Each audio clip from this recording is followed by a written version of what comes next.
bwe tugendako mu bitundu ebya Elgon mu Mbale amasomero nago gatandise bulungi okukola ebibuuzo bino wabula bo abayizi ba Mbale SS bafunye ekyekango abamu ku bannaabwe bwe bawaliriziddwa okusalako enviiri zaabwe nga tebannaba kuyingira bwe bagenda kukolera bigezo.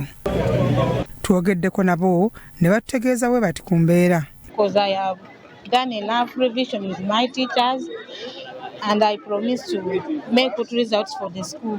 I've been prepared by the teachers. We are going to do the scenarios just like that, but with time we managed to make it. We have always been trained how to handle things, and I know at least we know something, so I'm ready to do it.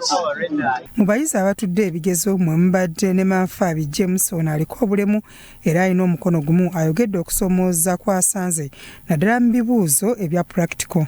You know about practical of physics, chemistry, those things need help where someone can help you to put on that ruler along because of my disability, but I tried my level best. Omukungu okuva mu UNEB Manfaabi James wabula ono UNEB emuyambyeko n'emuweereza omuntu agenda okuba nga amuyambako mu bibuuzo bino. They come to support him all areas, most especially during the examination period. And majorly, basing on it, how I've seen him, is able only that he will require some support during the practicals. That is where I will be coming in to support him.